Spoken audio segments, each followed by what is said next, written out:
How many of you live in Paris? You're based in Paris? All of you? Anybody not? Anybody flown in special? Yeah? Oh, wow. That's so exciting. It's good to have all of you. That reminds me because I've been to Paris 3 times now. I don't know why I did this. It would be 6. 3 times now. The first time I came to Paris, I've always been on a work trip. It's always been for working. Although I think I have a really nice job. But the first time, it was in a season where I was working like crazy, and I was just traveling so much, and I wasn't home for more than like 24, 48 hours at a time. And I'm one of those weird people that married somebody that I really like to spend time with. And we were just missing each other, and we were like, we can't go on like this. This is crazy. We need to see each other.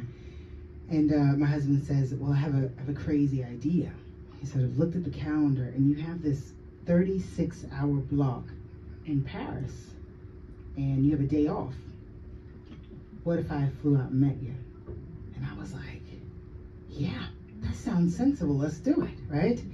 So we did it. Now, for those of you who live in Paris, you know, we didn't plan anything. We made no reservations. I didn't know how the trains work, nothing, all right? But everything I knew from Paris, I had seen on movies and things, right? So I was so prepared.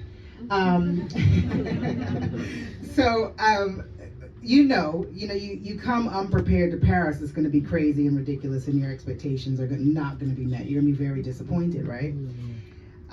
Well, this was November also, so it was very cold and dreary.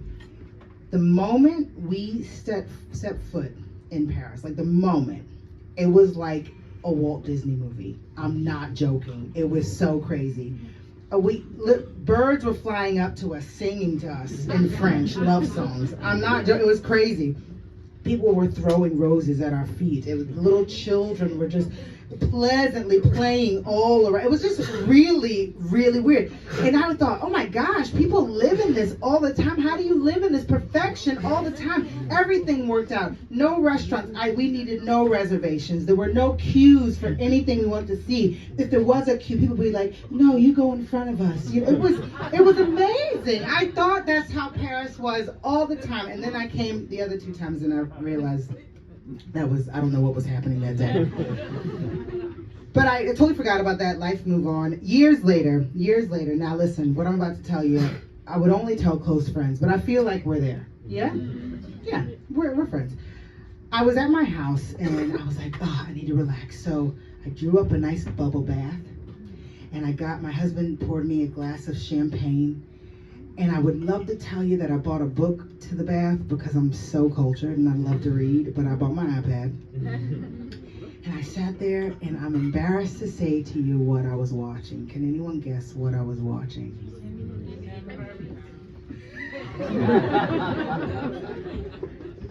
Are you a teacher?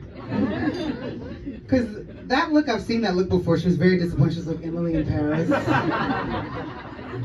So much judgment, and there should be. I was watching Emily in Paris. I'm sorry, I was.